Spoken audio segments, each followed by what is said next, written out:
Life is too short to judge other people. All right, I think we are live, ladies. Good evening. You're listening to the new WCEG Network on WCEGTalkRadio.com. Watch us live on Smart TV, YouTube, WCEG Network. I'm Celeste Giordano, your host, and Sara Poe, my co-host. This is Global Legacy and Wealth Building, building a legacy nonprofit in the new economy. We're the worldwide community empowerment group where we speak life into the community. Please like us on Facebook, follow us on Twitter, and on Instagram at WCEG_talk_radio and at WCEG Network. And last but not least, the disclaimer that the topics and opinions are those of the show host and guest and not WCEG Network. Thank you for your continued support. Thank you, Penny Rogers, for giving us this wonderful platform for us to host this nonprofit tonight. We're very grateful. Sara and I have an amazing lineup of women today that are going to just share some great things with us where it comes to about speaking, public speaking. We also have a nonprofit on here about Rainbow Village, and we also have another guest on here with us that's going to talk to us about automation, systems, and processes. How are you doing today, Sara? I am wonderful, wonderful, wonderful. Beautiful day in the neighborhood. It is. And for the audience, Sara, would you please tell us a little bit about yourself? Sure. I'm Sara Poe with Poe's Accounting Services. We're an accounting firm in Decula, Georgia, which is in north of Atlanta. We do taxes, payroll, sales tax, you name it, we do it. We take your mess and present it to the IRS. So we'd love to work with you. Absolutely. And Sara and I have been working together in the nonprofit industry as well as the profit industry for the last 7 years. And I'm very honored and privileged to have you as my co-host today. I am Celeste Giordano, your master sales strategist and business mentor at CelesteGiordano.com. I help business entrepreneurs, direct sales teams, and corporations exponentially increase sales and profit through lead generation, building relationships, and accountability. So tonight, we have some special guests with us tonight. They are very world-class people. And our first guest is none other than Kricket Harrison with Smart Success. And Kricket Harrison is a performance and productivity expert working with businesses to grow their bottom line faster through speaking and presentations. As a professional speaker, Kricket is known for her dynamic and interactive presentations on the human side of business. Kricket has a degree in psychology and organizational communication from the University of Texas. I personally know Kricket from many years ago. I think the first time that I met Kricket was through, believe it or not, was at a Suzanne Evans event, Kricket. That's the first time that I think that I met you. Is that where it was? That's where it was. But also Kricket and I are colleagues through eWomen International, which we love our eWomen chapter and networking group.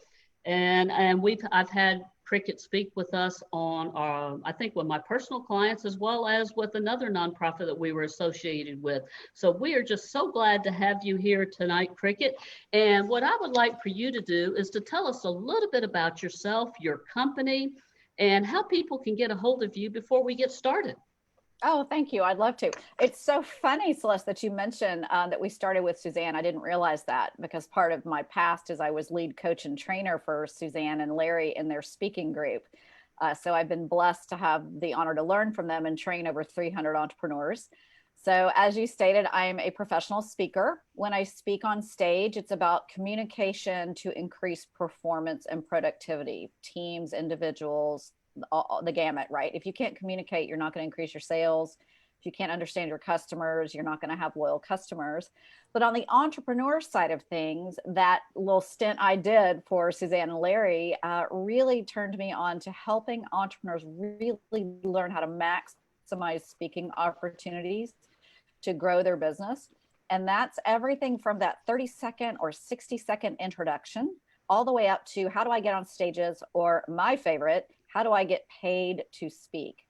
So my business is Smart Success. I rebranded a couple of years ago, and the Smart Success came from one of the programs that I created through work. I've been in business about 18 years now. And so I was like, that's my main program. Let's just go with that. So I can be found at smartsuccessinc.com or on Facebook at Kricket Cody Harrison. And I have a free Facebook group that is the Smart Success group. So Facebook's groups, Smart Success group. That's the easiest way, LinkedIn as well. But let's face it, Facebook is such an easy access point these days. So people can reach me there. Absolutely. And do you have any kind of programs or anything, any kind of workshops or anything between now and end of the year, Kricket? Oh, we have a couple of things we're working on, but I'll be honest with you. Let's do the little teaser. I give my free Facebook group people access first and the best rate. So that's the place to go. It is free. I do not bombard people with emails and offers. We are working on a program called Baby Get Booked, the top 5 reasons you're not getting booked and what you can do about it right now. I We love it. also have a couple of other little things in the works that, it's all the background work. If I could just get out and speak, we'd be set. But getting all those little, getting all those ducks in a row, right? And we'll be launching those first and at the best rates to the Facebook group.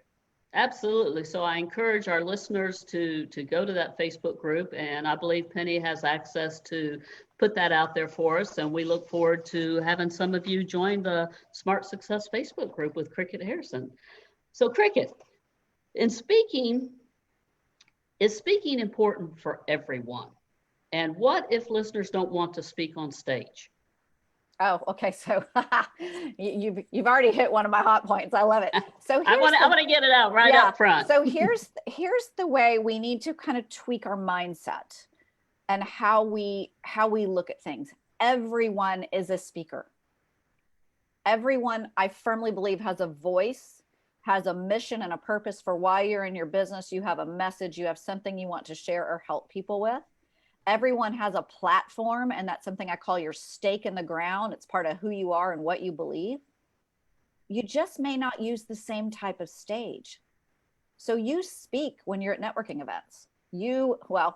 If we were in the real world, you'd speak at a cocktail party. You might speak in line at the grocery store. You might speak at the PTA meeting or in line to pick your kids up from school. And somebody always asks you, hey, Celeste, what do you do? Tell me more about that. And at that point, it's your job to be able to communicate what you do in a clear, succinct manner that makes you referable. So everyone's a speaker. It's not about being on stage, and it's not about am I paid or am I professional or am I a public speaker. It's about understanding that at that point in that time and opportunity, it is your job to communicate clearly what you do, like a speaker would, if we want to go to kind of the professional style. But think of yourself that way. I need a clear message. Everyone needs a clear message. And at that point, when you're talking about your business, you are speaking about your business. So it's just kind of a mindset tweak right there. No, absolutely. And everybody is a speaker at some point. Like you say, whether it's taking your kids at a PTA meeting, whether you're at a networking event, or whether you're a professional person that, working with corporations or business entrepreneurs, you are a speaker. And so it says is speaking important for everyone. Everyone is speaking. And I think a lot of people I see in the entrepreneur world, I'll categorize entrepreneur world, that they feel that the fastest path to cash is speaking. And then all of a sudden, everybody thinks they're a speaker, and they're really not a speaker without some education and training. Is that true? Oh, you're getting me in trouble up front. That's where Baby Get Booked came from. So, it is a buzzword right now. And I'll be honest, it is really the fastest way to grow your business, because when somebody gets up to speak, you're already granting them their status. It is their stage wherever they are. It is their moment to kind of show their stuff. And one of the things that it's kind of unnerving, but I tell my clients, it's your credibility to lose at that point. You have been given credibility by given the opportunity to do that networking talk, to speak to that group, whether it's 5 minutes about your company and your event, or whether it's a 20-minute networking talk. So at that point, you've got it all, you've got to own it, and you've got to deliver it. What I find through experience is everyone comes to me and says, can you get me on more stages? I want to get booked. I need to get booked more. And I had this conversation online with somebody just the other day. They're like, I can't get booked on stages. There are thousands of stages out there right now. Literally every group is pretty much virtual, and every group has had to rearrange and scramble for presenters. So if people aren't getting booked, there's a couple of reasons. And it's everything from, do I know where to look? Do I have the right title? There's all sorts of things. But the where you're driving home is they're not doing the practice. They think they have a great talk. And I always tell people, if you are converting in the moment, not later, not from opt-ins and email sequences that are 21 days and all that. If you're converting in the moment or getting referred to speak or referred to clients in the moment, then you're doing pretty well, right? And like any of us, like any athlete out there, we can always use help and assistance. I don't know any top big name paid professional speaker that does not have a mastermind group or support of somebody that says, hey, how does this sound? Is this good? If I do it this way, is this the best way? What if I change the tone of my voice? And what I find in the entrepreneur world is they don't do the work. And one of my kind of, I have several kind of stakes in the ground beliefs around speaking. And I think it's disrespectful to your audience not to put in the time and practice. Yeah, absolutely. I think I heard on the last time that you spoke at eWomen, that was our chapter, and you spoke about the time that you put in for X amount of time for a presentation that you're speaking on stage. And a lot of people we've been living in a Zoom world now for 6, 7, 8 months, and people are doing webinars or speaking through Zoom calls for networking. And they're really just winging it. I mean, we've all been there and done that. And we're like, not going back to that one, this month. And we do have to put the time in, and we do have to invest in the proper people in the speaking industry if we're serious about calling ourselves a speaker. Well, and we have to put our ego aside. Now, it's a really tricky space because at some point you got to have a little bit of ego to get up in front of people and be like, hey, look at me, I've got the message, right? You got to be able to own who you are and own your expertise, but you have to put it aside in terms of being perfect and thinking that you're beyond needing help. Everybody's got something, it doesn't mean any, people tend to take it the wrong way. People will ask me my opinion. I love this part. People will ask me, okay, well, can you watch me speak? And I'll be like, okay, sure. They never come back for the information. They don't really want it. They want my approval. They don't want the feedback. And, and it's, like I said, you have to learn how to remove your ego. It's a skill set. And you have to remember it's a skill set. It's not about some people are a little more naturally gifted than others, but this is a skill set and anyone can learn it.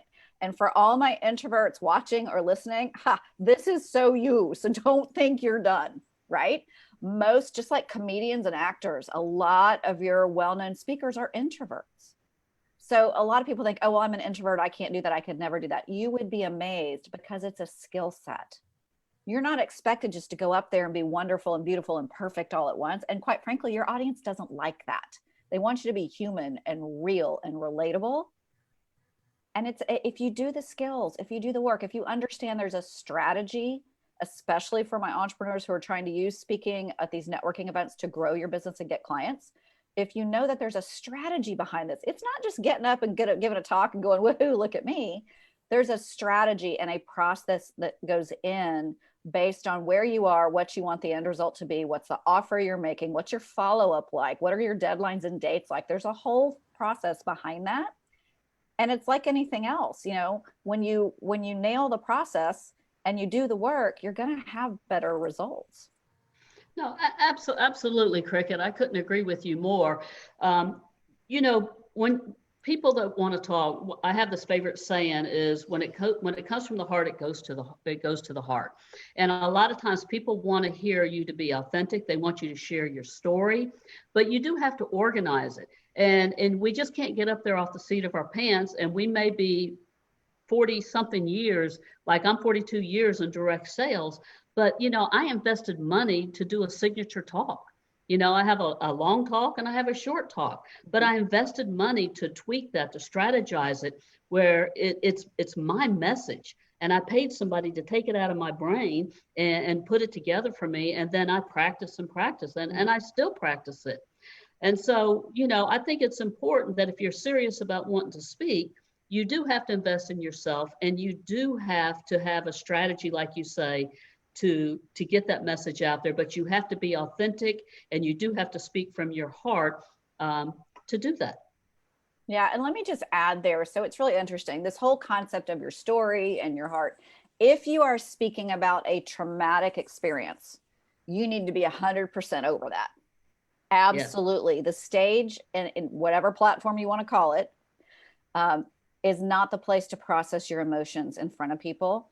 And you have to be very mindful. If you take them to a place that dips them down, you better be able to bring them back up before you close, or you're not going to get anything you want. The other piece about the story is your story has to be about us. Yes. You know, I get a lot of people who say, well, I went through this and I did this. And I'm like, how is that about me? What's the problem you're solving? How is that about either the audience in the room, or if I'm sitting in here, how does this give me information that I can take to my clients that helps them? And people forget that. And they're like, well, I just want to tell my story and I just want to be a motivational speaker. And so I love that. I really do. But we got to put some content in there. We got to put some purpose behind it besides just you telling your story. And I want to also challenge everybody. Would you ever go sit through a speaker who wasn't motivational? Right? Yeah. No. So that's your lowest bar. That's your lowest bar. Like, yes, you have to be engaging. And again, that is practice, right? You have to, one of the things we do with clients is we watch films just like they do in sports, right? We get back and say, where were you engaging? Where did the audience react more? Where can we take that deeper to get more effect, right? Based on what you're wanting to do. Well, I'm sorry, go ahead. No, go ahead. Go ahead. No, when you were talking about, you know, you have to be past that experience if it was a traumatic experience and if you bring people down to a low. And I've been doing business consulting for 7 years after I retired from my direct selling position. And I spoke earlier this year to a group of women that were cancer survivors. And I talked about a story. I talked about the 3 C's, and one of the C's was confidence. You know, I didn't think, Kricket, about that. And when I was talking to them and we talked about confidence, I could just see the whole room, like you say, sink like that. But then you had to bring them back up. And I was able to do that, but I was really scrambling because I'd never had experienced that before. And it's like, I'll always remember that right there, because it was very important that I brought them back out of that, where they, you know, encourage them that, you know, that they do have confidence and how they can have that confidence after being a cancer survivor. Well, and I love that you brought that up, because that highlights another thing. It's so important to make sure that you have the right audience for your talk. We typically say, on the most part, you're not going to change your act. You're going to find an audience that it fits, because we don't want you to change who you are. However, what I like is that you have your key points you're making. And we all have, you know, this is where all of us have depth of knowledge and depth of experience in something. And you take all your experiences, and those are your stories, and they're yours. So guess what? If you mess them up, nobody knows. It's okay. It's totally fine. But you adjust your stories and say, for this audience, I still want to make this point, but what's the best story to use right here? Because you don't need to use the exact same stories every time. You should have just sticky notes full of stories. Every time you get an idea for a story, go into the notes section on your phone, because you've always got your phone with you. You're going to lose pieces of paper. Go into your notes section and just write it down. Nobody has to understand it but you. So it doesn't have to be written out. You can write 3 words as long as you're going to remember, oh yeah, that's the grocery store story, or that's the photocopying story, or, you know, whatever it is. Make a note of it, because that's where you tweak your stories. You say, where is my audience? What's the problem I'm solving that they have or the people around them have? And what's the story that best fits where they are and where I'm taking them? Absolutely. Sarah, do you have some questions for Miss Kricket, please? I'm just listening to you two, and I'm like, okay, they've got it going good. I'm sorry. What are 3 things to understand about your message? Oh, okay. So I love that, because that's where we started with entrepreneurs, was in this, how do I network? How do I speak? I said, I've been blessed to work with over 300 entrepreneurs, and I watch them. How do they introduce themselves? How do they do a 30-second or a 1 minute? And ladies, I hate to pick on us, but right here, 1 minute means 1 minute. Oh, One okay. minute doesn't mean 90 seconds. It doesn't mean 2 minutes. And again, it's disrespectful. And let me tell you, women are funny. They won't say a word, but I guarantee you in their head, they're going, uh-huh. And they're looking at that watch, right? They're like, not staying. And then they're waiting for the host to kind of get the shepherd's hook and pull. No, you're exactly right. Right. And so it puts the host in an awkward situation. So, no one's perfect. We're going to occasionally go a little over. If you're a little over, that's fine.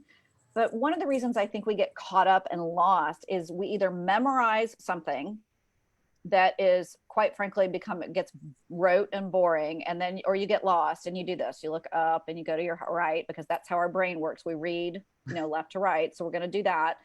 And we try to find it. But 9 times out of 10, it's just the message itself is off.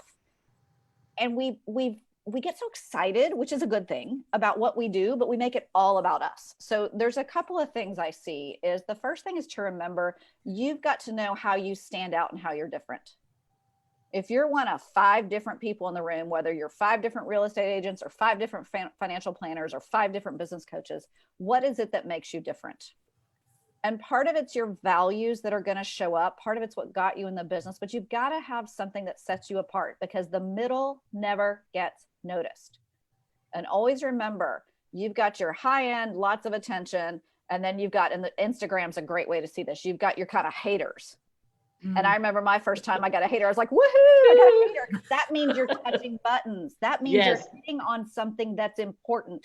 That's what you want. The middle doesn't get seen. So you've got to find a way to differentiate yourself. And I don't mean the weird differentiate yourself. I mean better or different in a good way. The second piece is it's got to be about the problem you solve. It's got to be about the problem you solve that is either in the room. So if Celeste is talking to me, she's got to pinpoint something that's about maybe the problem any of myself or other people in the room have, or my clients have. Because guess what? If she can give me information and I can learn something or refer her to my clients, I still look like a rock star to my clients. And that's the goal, right? It is. Other thing that pops up that kind of falls under this knowing who you are piece is, this is not a monologue. It's an introduction. So I want you to be mindful. For anyone listening, practice this. I promise you'll be surprised. How many times do you say the word I? My name is fine. My company is, or I is fine. I'm Kricket Harrison. That's fine. I've seen people say the word I 16 or more times in a 1-minute introduction. That is all about them. Right. They don't get conversions. They don't get conversations. They don't get business cards. And we also have a tendency to get caught up in our labels and our titles. I typically do not give my company name or any of the fancy letters after my name, because nobody knows what they mean. And that's not why they hire you. They're looking for, does she get me? Does she know the problem I have? And does she understand me? And then do we relate, right? The other piece of that is for them to know that I get them, I got to use language they understand. I can't use fancy, what I call industry specific or tribal language. I don't care what you do. Use language, and I don't mean talk down to people, but use language that an 8 to 13-year-old can repeat and refer. Because what happens is a couple of days later, when somebody says, oh, I'm looking for this, you're like, oh gosh, Sara did something like that. I think she's a what? She's a, right? Own what you do. No fancy titles or names. I've seen women especially spend their 60 seconds telling me every letter after their name and every corporate position they held and all their responsibilities, and their time's up and we still don't know what they do. And the other part is be passionate. But be passionate about me and my problem that you're helping me fix, not passionate about yourself. And we've just got to learn to turn it the other direction. That's what networking is. It's about creating relationships, but we have to know what their problem is. And I'll tell you what that does. People say, well, how are they going to know? I need to tell them what I know. You don't want to know when you first meet me that I've got a program that's 6 weeks and it's this many calls and all that stuff. That's the next question. Oh, well, Lisa, that was fascinating. How do you do that? Oh, well, Lisa, I'm so glad you asked. It's really loud in here. Why don't we set up a time we can just talk, right? Something like that. We have to create the space for the engagement and not just verbally dump a monologue on people there's really nothing for them to respond to.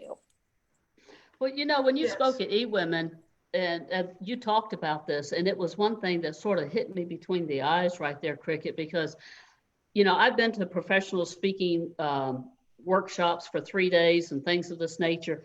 And I really felt that I had crafted, you know, my introduction, and it is within 60 seconds, but it doesn't really do a couple of things that you said when you spoke at eWomen last month, or when it was that you spoke. And I said, me and Cricket need to have a conversation because I need to change some of this. And I went back and wrote some things of what I wanted to do, but I haven't perfected it yet.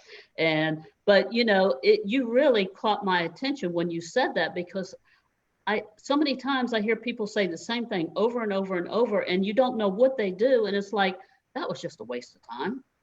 Well, the other part about over and over again, even if you know what they do, so there's this interesting little trend here. So we don't want to go off the deep end with 10 different things that we do, because it confuses the listener. Yes. But we all do more than one thing.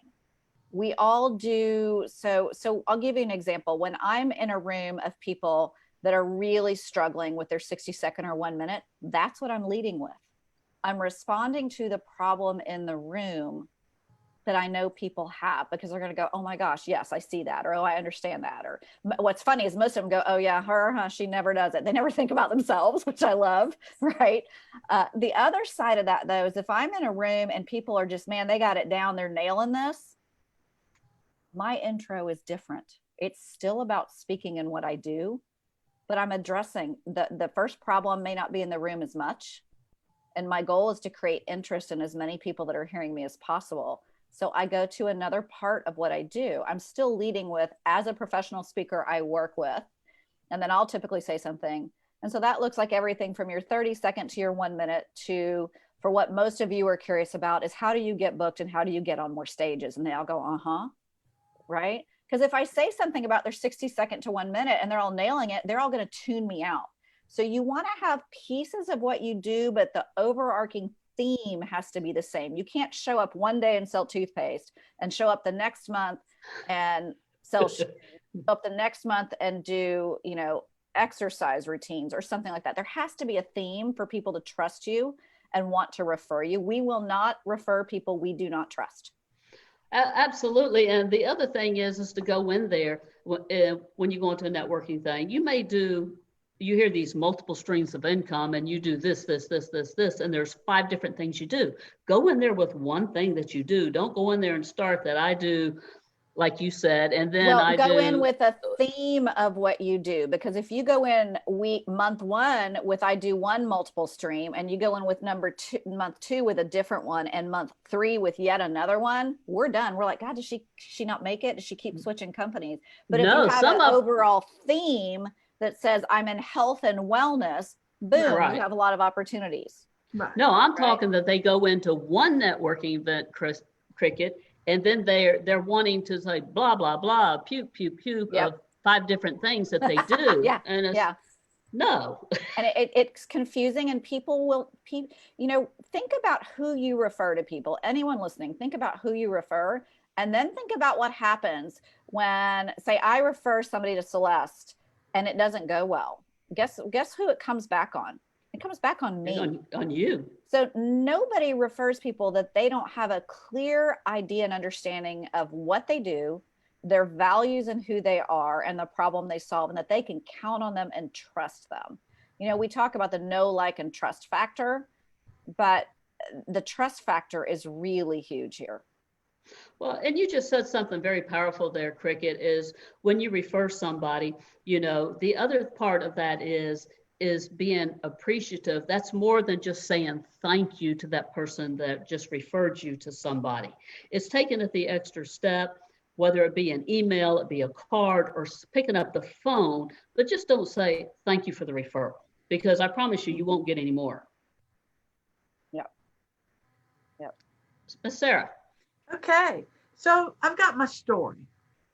Yeah. Right. So I've got lots of stories, but I got my one story that I want to talk about and get people involved and be passionate about.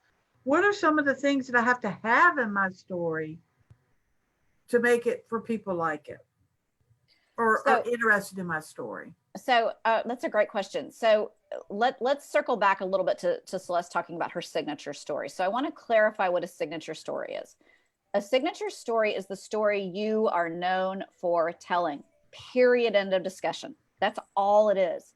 It doesn't have to be dramatic.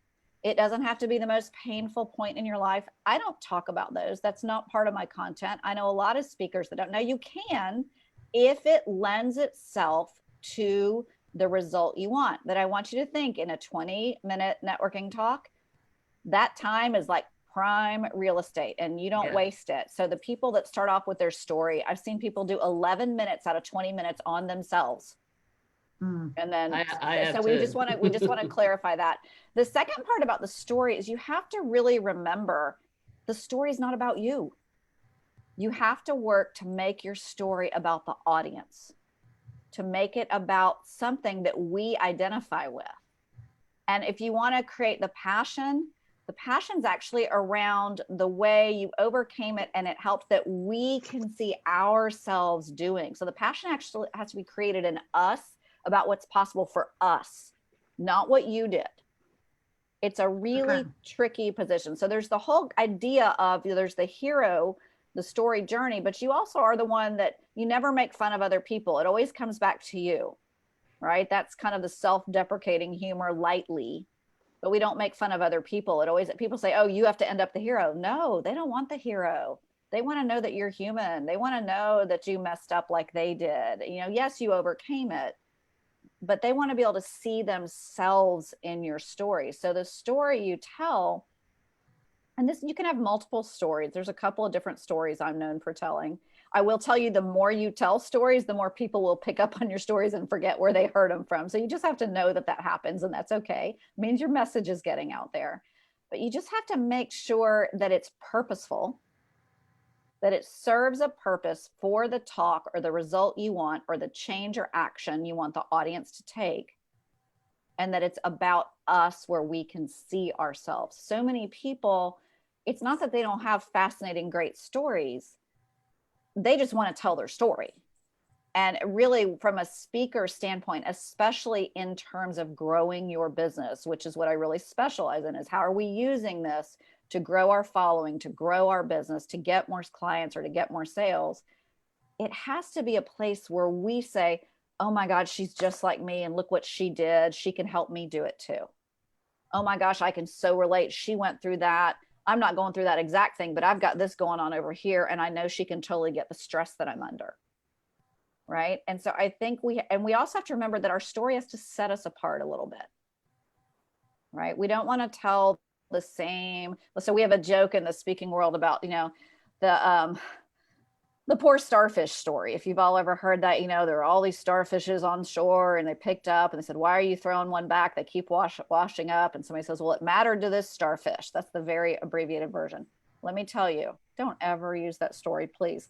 But you'll hear that. It's like, come up with your own stories, but make them relevant to a point you're making, the problem you solve, or the end result you want. All very good information. So how can I get my story or my business noticed? And I think you've already talked about some of this, right? So we've touched on a little bit. So you have to go to that first place I mentioned about don't be mediocre. You can't be in the middle. And I'll give you a really good example. Several years ago, up north of Atlanta, there was a public park area. And if I remember correctly, a woman was mugged or something while she had her baby stroller out. And it went on the little Facebook next door type app group. And everybody's like, oh my gosh, this is awful. We can't go anywhere. We can't do anything. And a speaker friend of mine spoke up and said, ladies, take your park back. Learn how to defend yourself. Do not give up on your space. This is your area. And if you don't own your area, somebody else will. She stood out. She had a different point of view or belief, right? She wasn't in the middle. She went against the norm, which was the and the panic and the poor me and the victimhood. And she called them out on it. And within about 30 minutes, the news people had called her and said, hey, can you meet us at the park? We want to interview you. Now, her business, she did self-defense for women, right? But she didn't mention that at the time. but Right. she had an opinion in the marketplace that was relevant. So I want that to be key. What is happening? And of course, okay, we're not going to go into what's happening in the world right now. What's happening locally? Things right now that are happening. Like, seriously, if you're in health and wellness, I mean, everything COVID you could be talking about, right? You could be talking about kids. If you're a parenting expert, you could be talking about all things kids and parenting. Uh, Business people can be talking about working from home. Tech people can be talking about all things tech. Like, there are so many things that are relevant. So one of the ways you get noticed is by showing that you are relevant and current in the marketplace, and that your business shows up in that relevant marketplace. And then the flip side there is you follow people on Twitter. Do not go bombard newscasters and things with all your stuff. Think about if you got 3,000 pitches a day from people going, look at me, right? But follow them. Find the people that are in your industry. If you do health and wellness, find the health and wellness person from the news, or find the radio people that fit your profile based on whether you listen to rock or Christian or what jazz or whatever the music is. Find the people that would be your audience. And then every now and then when a story comes up, you just say, hey, heard this just happened, Sarah, I know you do this. Listen, if you need something, you're welcome to use this. Here you go. They will always cite it. They have to. And that's, you give first, and you just say, here's 3 quick tips. Media, if they can't read it in about 30 seconds, which is why Twitter is where all this happens, it's not going to happen. Their world is so crazy fast. But if you followed them, if you've liked or commented on their posts, and then you say, hey, if you need something, I've got this, it's ready to go, feel free. It may or may not happen, but then all of a sudden they start thinking, wait, who sent me that last time when I needed something? Let me find that, right? There's a way to connect, but you have to think you're not using people, you are sharing. And it's about helping them look good to their audience, right? When you do that for somebody, they want to return the favor. They want to be helpful. Oh, definitely. Absolutely. It's a win-win for both of them. That's true, Sarah.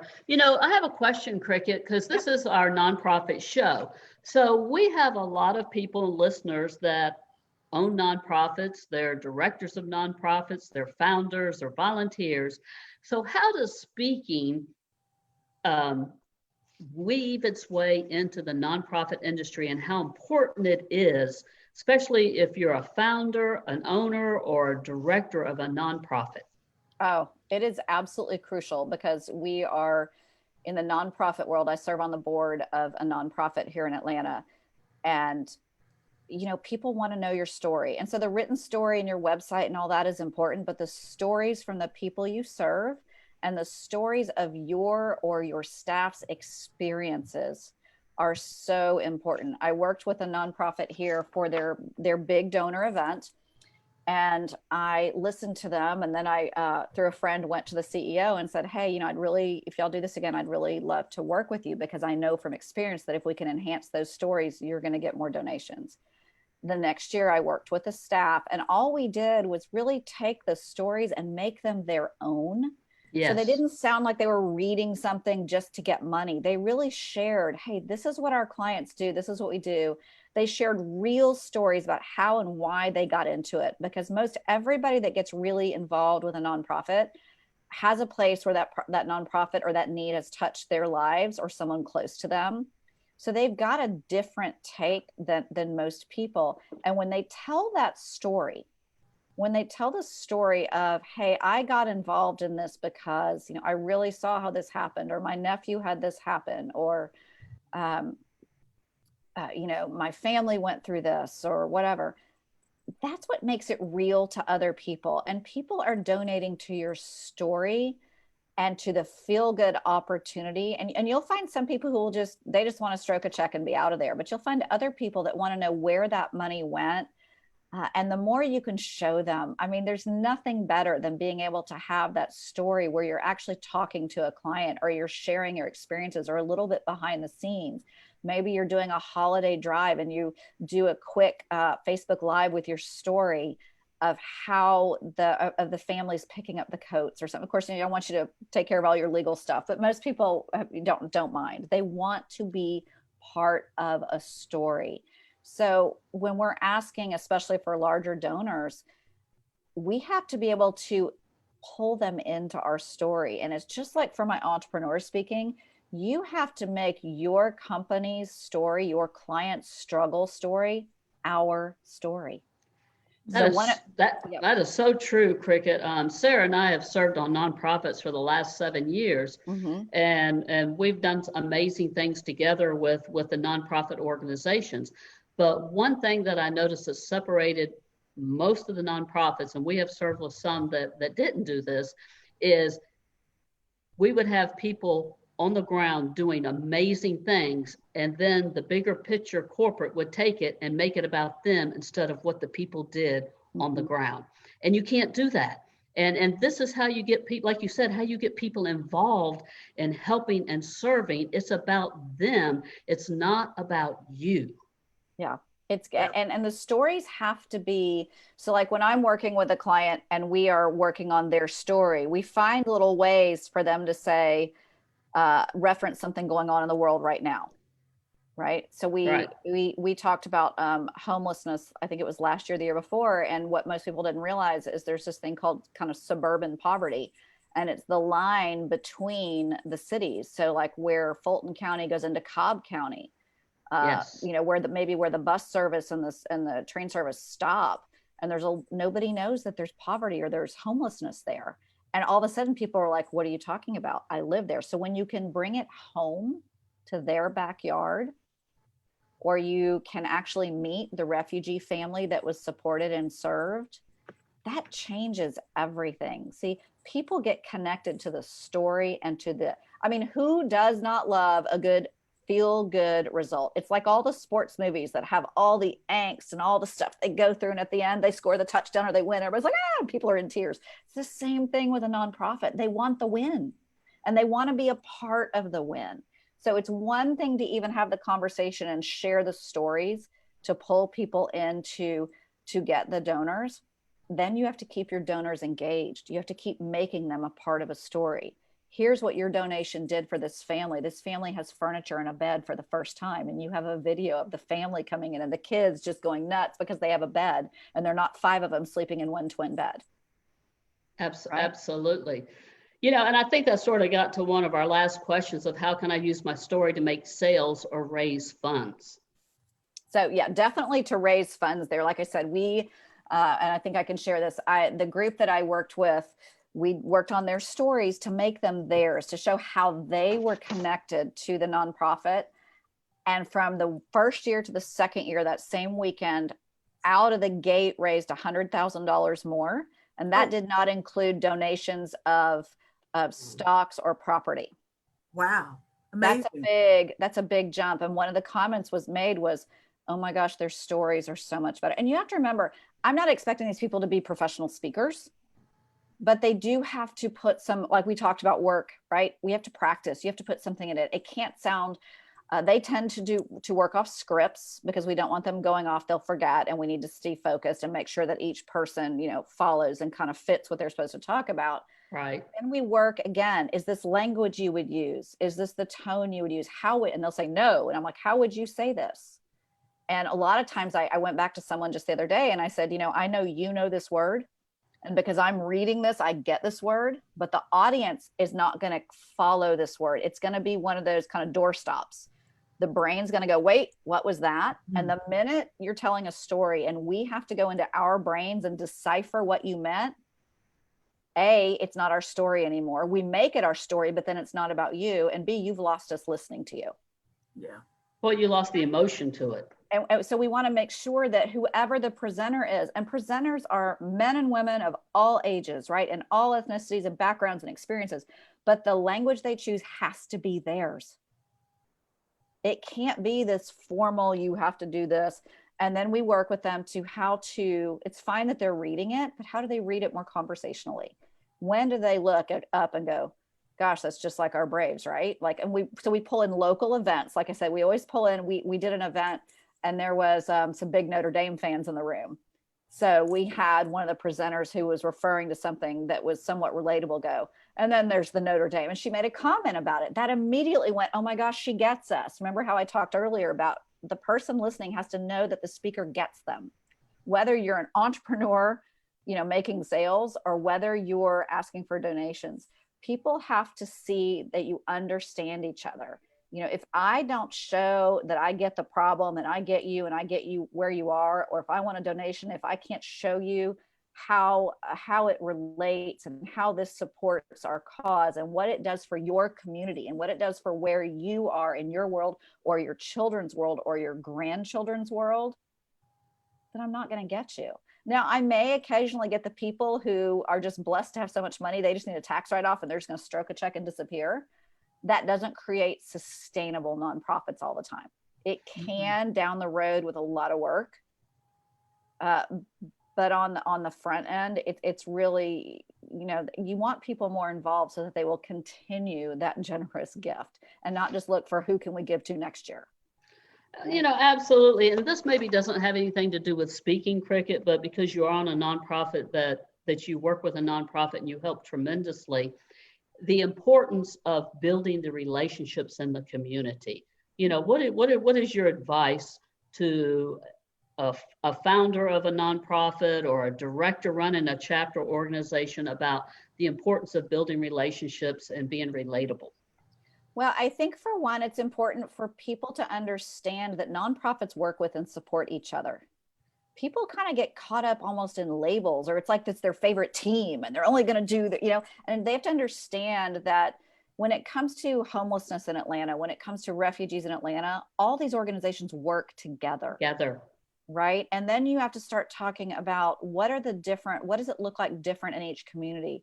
And you will find people that go, oh, I had no idea. When we started talking about suburban poverty, people are like, I've never heard of that. I've had no idea. And all of a sudden that went into the next community. And now those communities are going to work together. Right. You just have to, and you have to keep putting the story out there. We are very lucky and blessed that a lot of the people we serve come back and say, how can I help? How can I give you a thank you? They love to do little videos. They love to do kind of video testimonials. I'm telling you, there's nothing. I mean, last year I posted some photos just of us doing we were at the warehouse where all the different Christmas gifts were delivered, and we were giving them out as the families showed up. I mean, and we actually spent the first couple hours unloading truck after truck after truck, and we filled warehouses with boxes and boxes of gifts. So the emotion there is incredibly powerful to see the good that the people did. Faith and religion did not play in. People gave out of the generosity of their heart. I posted that on Facebook. Hey, this is what we're doing today. This is what I'm supporting. People were like floored. And then we were showing the kids, oh, and they get the bikes. They all want bikes. They've never, all these things they've never had. People were so drawn to that. People in the Atlanta area were like, we are blessed to have all this. And to see those faces, that's different. That creates to me more loyalty and engagement and community, because it generates a feeling. It's not just about a tax write-off. This is a cause we believe in, we support, that betters humanity, it betters our city, it betters the community around us, all of that. And when you can start to use the social media in a good way, the way it was intended, I had people saying, how do we volunteer? How do we sign up? How do I join your organization? Just off of a few photos, not even a video. And video is so much more powerful. Absolutely. Well, tonight, Kricket, you have given us a wealth of information, lots of gold nuggets here today, and we have a lot of takeaways. Sara, what's one of the biggest takeaways you have today? I liked how she was talking about for her nonprofits, doing the videos and the pictures and getting people interested right then and there, because I think that's the number one thing. People need to see what you're doing and why you're doing it and how you're helping. Because if they get that, they understand that, they're more apt to help. Yep. Absolutely. And, my biggest takeaway, not only the nonprofit, which this is our nonprofit show here, but the other thing is our story and understanding our story and coming from a heartfelt, centered place where we're sharing our stories, and we're sharing our stories where it's about the audience connecting to that. It's not about us. It's about what they can connect to, because that's the reason that we are speaking, is to connect to the audience, not our ego about I. Yeah. It's funny. I tell clients sometimes that when you speak and a bunch of women come up at the end and go, "Oh my gosh, you were great." That's like the kiss of death. You need to know. That's the difference. If they come up and say, "I have someone to refer you to. I loved what you said about X, Y, and Z," and they're specific, but it's like, "Oh, that was great." That's always a telltale sign. Okay, we either didn't connect, we didn't have the right stories, the offer didn't fit, we needed to go. There's something we need to revisit. It's not necessarily about being wrong. It's about the strategy, and was it the right strategy for the people in the room? You know, there's several areas that it can go to, but yeah, it's like, so that's how you know with your story.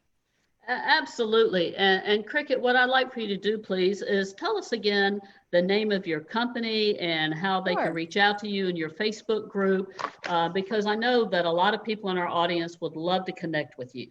Oh, I would love that. Thank you. So my business is called Smart Success Inc. That's the website. It's really just Smart Success, smartsuccessinc.com. And on Facebook, I'm Kricket Cody Harrison. It's Kricket with a K. And my Facebook group, if you search groups or do the facebook.com/groups/ all that lovely stuff, Smart Success Group. That's a great way. I'm on LinkedIn as Kricket Harrison. I'm on Instagram as Kricket Harrison Speaker. And so there's all sorts of ways. We're very findable these days on social media. So I would love to connect, even if it's just to ask questions. You know, the Facebook group is a great place just to ask questions. Hey, what do you think about this? What about this offer? And then I go in there, try to be more regular than I have been. I've been blessed to be busy, done about 42 presentations in the past couple of months. So, wow, you know, haven't been in my Facebook group quite as much, but I'm practicing what I preach. And but that's a great place to ask. Those are all people interested in increasing performance, whether it be in the workspace performance or whether it be in their speaking and presentation performance. And so it's the best way to get access and ask questions. Absolutely. And I'm in that Facebook group, and I'm very blessed to be in there because Kricket does give a lot of valuable content and education in that group. It's a great group of women, and I think it's primarily women in there, as women and men. We have a few brave men. Yeah, few brave men, but it's a great place. You know, we are bombarded with a lot of groups, and you have a lot of speakers that, you know, want to get you into a group. And one thing that resonated with me with Kricket is I remember her sharing that she created this group, and it's a free group, and that's your offer. I think a lot of times when you're speaking of those is to come join the group. And she's building the relationships with people and get in there. And if it's a good fit, then, you know, continue on and have a conversation with Kricket on how she can help you, because she is a wealth of knowledge. She's very well versed and trained in the speaking industry, and our heart loves your heart, Kricket. Thank you so much. Thank you so much for asking me. I'll be joining your group. Yay, I'd love to have you. I will say, answer the questions. That's how I protect my members, so that I know they're not bots and people in there just to pitch and do sales. It's, you know, we got to take care of our own, and I'm very protective of my members. Yes. Well, we appreciate that.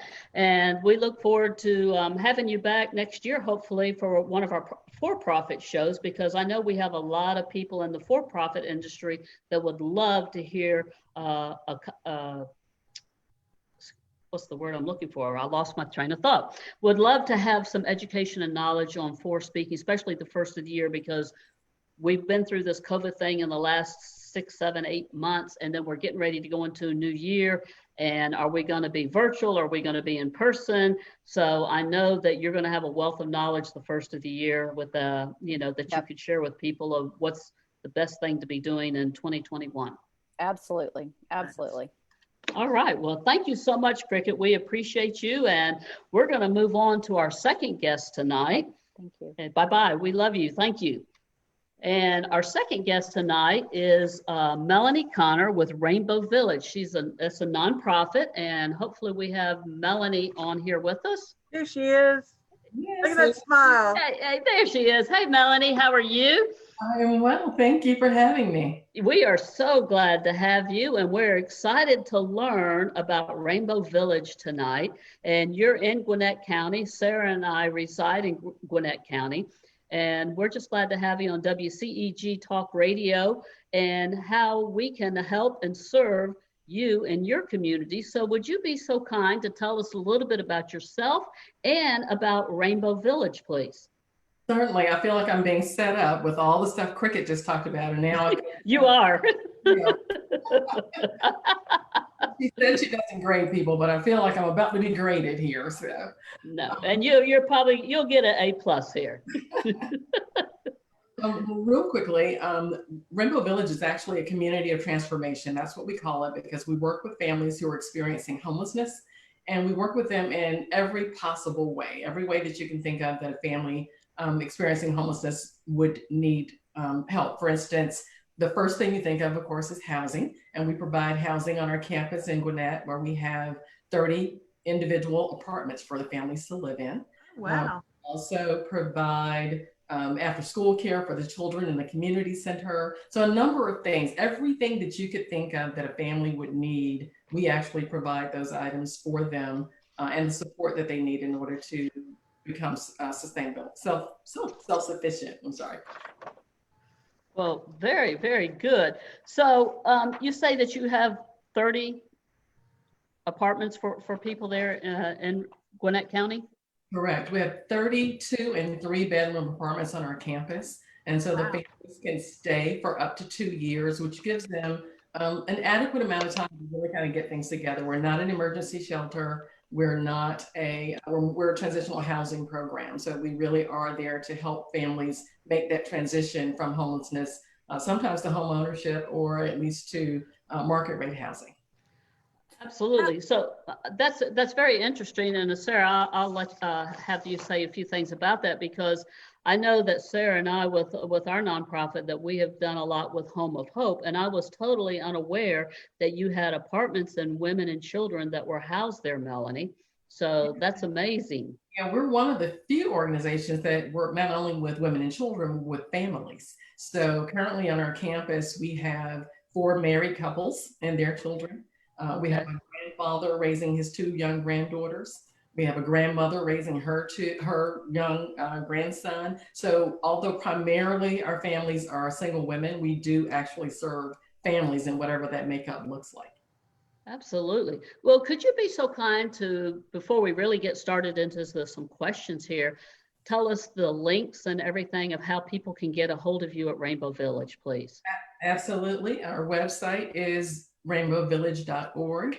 And that's the same thing for all of our Instagram, Facebook, everything. If you find us on Rainbow Village, you would be able, there are several Rainbow Villages out there. So look for Rainbow Village Inc. And of course, again, in Duluth, Georgia. And yeah, I think that's everything. We're all Rainbow Village, all over the place. Okay, absolutely good. Sarah, you got some questions, Sarah? Just a thought, right? So I see everyday businesses and taxpayers, and the COVID has really been hard on people. How has that affected you in Rainbow Village? Yeah, if you can imagine, it's been extremely difficult for us being a nonprofit, but more difficult on the families that we're serving. If we have families who've already been experiencing homelessness, they already experienced trauma. Many of them have been through domestic violence situations, and then all of a sudden here comes COVID.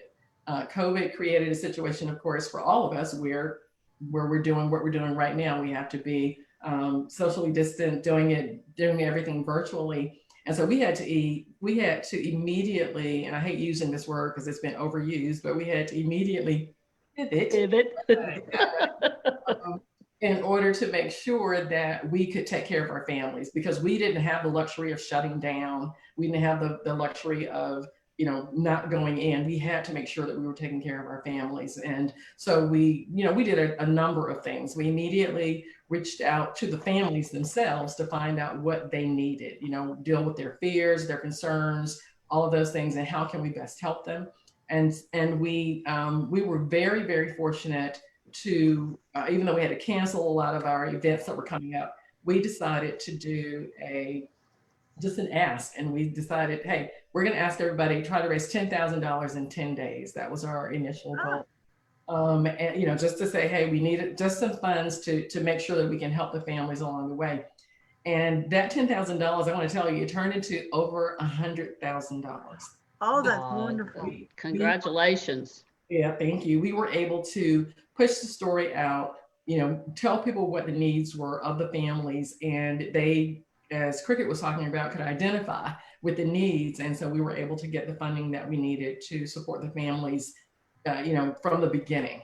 Because one of the biggest things I think that we were able to do is provide them with internet access, because where would they be right now if they didn't have internet access?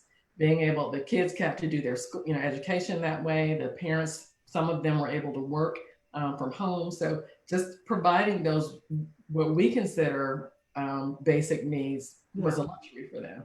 And so to provide that and be able to allow them to continue to do the work that they needed to do and take care of their children was really important. Yeah, it's been a hard time for a lot of people, and I've seen businesses pivot into other things, and I've seen businesses go out of business because there's nothing out, there's nothing there. I mean, you can't survive on nothing. Exactly, and there are a lot of nonprofits that are not going to survive this. No, there's not. I will. I'm sorry.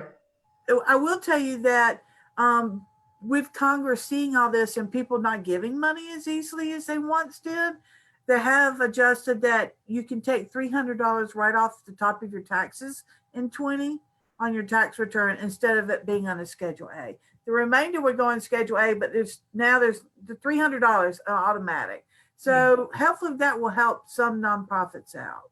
Yeah, absolutely. And I think, now having that kind of knowledge, and thank you, Sarah, for sharing that, but that kind of knowledge and things like that to share with potential donors is always very good, because not everybody, as Kricket was saying, not everybody wants to give it. Sometimes they do want to tax write-off. That's just a reality for some people. Right. And so, we will take it any way we can get it. So tax write-off from the heart, it all goes to serve the families.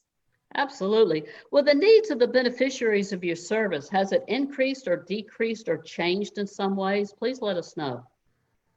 Well, during the first few months of this season, everything slowed down. So we didn't get nearly as many people calling. Everybody kind of stayed put, where they were. We're seeing an uptick in that now, as people either return to work or don't return to work and are now unable to pay their rent, things like that. And so we're seeing an uptick in the need for the services that we provide.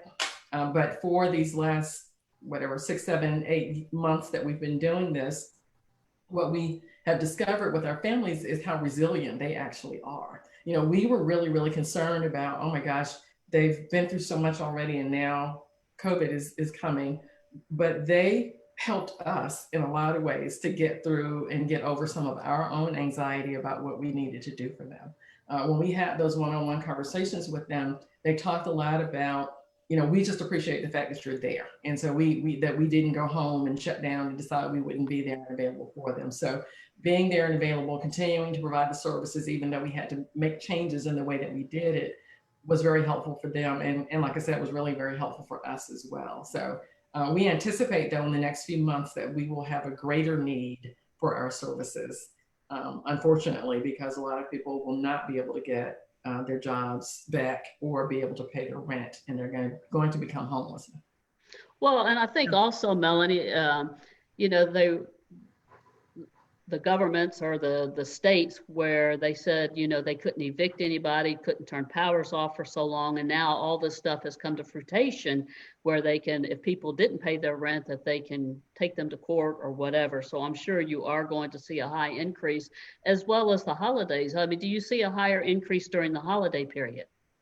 Yeah, typically so. Right at the end of the year, beginning of the year is when things kind of happen. I don't know if it's has something to do with the times that people's leases are up and things like that, but those are typically harder season for everybody. And I think it also around the holidays is just when people want to be at home. They want to be in a place that they can call home, and so they really start thinking about, well, what can I do to improve my situation? So are you completely full right now, or do you have availability? We are completely full at the moment. But because these families come in at different times and they can stay for up to 2 years, we have kind of a rolling opportunity for people to come in. We don't accept a waiting list because we want to make sure that the families have ample time to complete their journey. And so Right. I don't want anybody else who may be homeless to just, anticipate, well, 3 months from now, I'll be able to get somewhere. So we try and provide them with resources that they can do and use now. And then when we open up the opportunity, we get a lot of referrals from churches and businesses and word of mouth and things like that. So we don't usually have to do a big marketing campaign about the fact that we have vacancies. Absolutely. And I'm sure you have guidelines for families that come into the system, and that there's certain responsibilities and accountabilities that they have to do. And it's a great thing that I'm sure you have resources where you're teaching them and educating them about banking and finances and things of this nature. Is that true? Absolutely. So the primary or the basic needs for individuals to be able to access the service is it has to be a family, meaning that it has to be an adult that has custody of at least one minor child. So that's the minimum. We don't serve single individuals. We don't serve couples. It has to be a family. Family. We used to say, which we've changed this a lot over the last couple of years, that they had to have reliable transportation because we don't have MARTA or anything in Gwinnett County. But reliable transportation, we found, is kind of a moot point in some instances because we've literally had a family who pulled into our parking lot and their car died in the parking lot. Oh, God. They met the requirement in the beginning, but then of course that changed. But we've been able to form a wonderful partnership with an organization called Auto Gift that provides cars to single moms. So, even if they come in without transportation, we can link them up with Auto Gift and help them get that. But outside of that, those are really the main things. We say we want them to have been a Georgia resident for about 30 days minimum and to maybe have Georgia ID. And that's just because we don't want people moving from another state, calling us, they're homeless in another state, coming to Georgia to be homeless. We really would rather deal with the folks who are already here and need our help in our backyard. Very good. So what does the solicitation and use of volunteers look like today with the COVID over the last several months? Oh, that has been quite the challenge, I must say. When we had to social distance and we were, nobody wanted to come out to volunteer or anything, but we came up with a lot of virtual volunteer opportunities. And so we had opportunities for people to do, we had a lady do salsa with the kids virtually. So she taught them how to do salsa. We had somebody come in and do a couple of arts and crafts projects with the children as well. We've done a lot of the adult learning. We've had to do that. And we're still doing a lot of that adult learning online as well. So situations just like we are doing right now is what a lot of our families are doing as well, because we knew the importance of continuing the education and opportunities for them to learn and improve their lives. Well, how are you staying in touch and keeping your volunteer base thriving? We have a wonderful volunteer coordinator. She's actually community engagement coordinator. We changed her title so we can give her more work to do. She does a fabulous job of engaging the volunteers and, identifying what they want to do, not just what we need, but also what they want to do. So we just recently had, we had a need where we had a retaining wall that was falling down. We called it a Jericho wall. It was falling down. And we had an Eagle Scout who needed to do his project. So him, his dad, and a few of his friends came in and put up that retaining wall. It was an outside activity. It helped us and it helped him.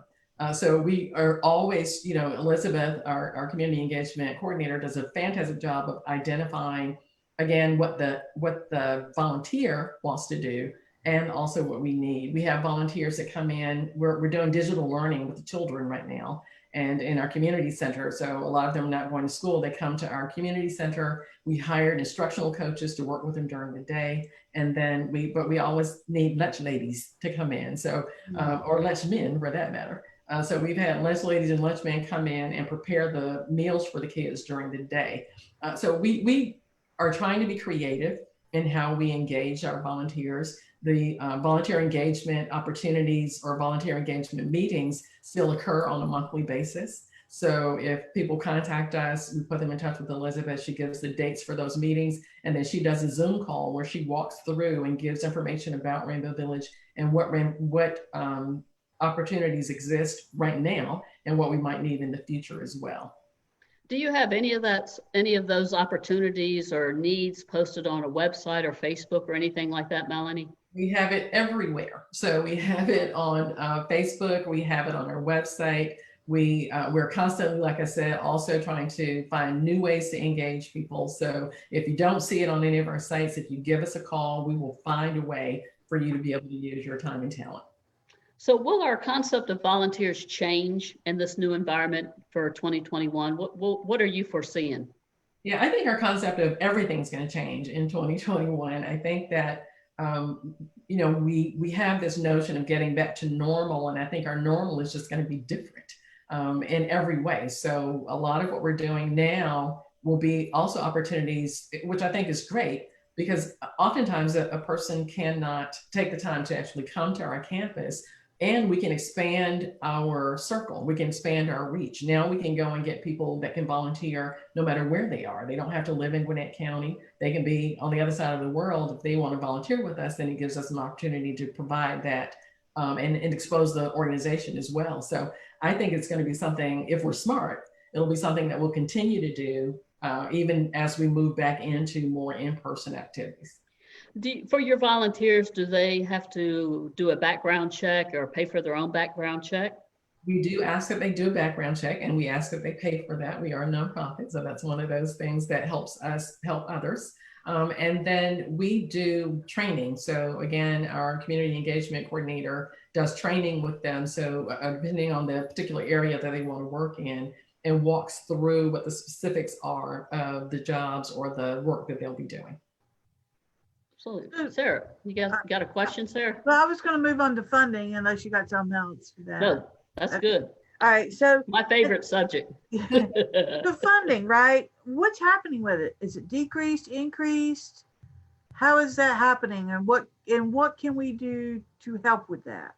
Okay, well, so I love that question. Fortunately, and I have to say we've been very, very blessed that our funding has not increased, but certainly we've been able to maintain. We are very grateful to be an organization that is in a position that we are, I feel, moving towards sustainability, which is always the goal for a nonprofit organization. And we had a donor, unfortunately, that passed away last year, but we were part of her will. And so that really, really helped us in terms of, setting money aside. But one of the things that has happened for us, and it's, sometimes people are reluctant to go into the spiritual nature, but I just believe that we have been very, very blessed in that every time it looks like the coffers are getting a little low, somehow somebody will step in, yes, and really provide exactly what we need at exactly the time we need. And so that's been that's been happening over and over and over again this year, more so than any other time that we've been in operation. So even though the funds are not as much as we would like to make, we've had to make some adjustments. We had to, our golf classic that we normally have in April, we had to cancel that or postpone it, and we had it in August, but we ended up making probably more money in August than we might have made under normal circumstances because everybody was so excited to get outside and play golf. We've sold out. Everybody participated. It was really, really good. So we've had some, again, having to make some changes, but the changes have been very positive for us thus far. Speaking of virtual, what has happened to your live events? Do you have any other events between now and end of the year? We do, and everything is virtual. So we have our gala, which is our largest fundraiser of the year, is actually going to be virtual. It's on November the 7th. Typically, we have it at the Atlanta Athletic Club, and we have 350 or so of our closest and dearest friends there. And now, of course, we won't be able to do any of that. So this year, we're going virtual. We're going to live stream from a place called Chivo and Vino, and I'll have a wine wall behind me. So what's not fun about that? And we have encouraged people to have small groups at their homes. So to have watch parties to encourage others, their friends, family, whoever they're comfortable with in their own homes. And then of course, individually, we want everybody to watch as well. So the links for that will be on our website, especially on that day. The link for the gala will be on the website. It's free. We're not charging anybody to participate. Again, an opportunity for us, we feel, to expand our reach. Because we have former board members and former members who now live in other cities and states and things like that. And we want them to be able to participate. And we want, like I've been doing for everybody else, I can go watch everybody else's stuff too, so I can learn from them. So certainly, welcome people to come in, take a look at what we're doing, give us some feedback, give us some money, all of the things that every nonprofit is having to do right now. So everything we're doing, we have a women's giving circle. And we've been having a Better Together theme throughout this year. And when we started the Better Together, we didn't know how together or untogether we would be at the time, but it's been going really well as well. We've been expanding that, but all of those events have been virtual. We have an event coming up on December the 17th with the Women's Giving Circle, where we will be providing micro grants to some of our residents. So they will apply for micro grants for specific areas of support that they need. And then the Giving Circle will vote on those things, and then we'll be presenting those events. And that's going to be a hybrid event. We'll have some in person on small scale as well as virtual. So we're like everybody, like you guys are doing now as well. We immediately knew we had to make the change, and we have, I think done that somewhat successfully. Although you never know, because as soon as I say that, my internet will die, and then I'm gone. So who knows? No, that won't happen. Well, what about for Thanksgiving and Christmas? What are the needs that you have during that time?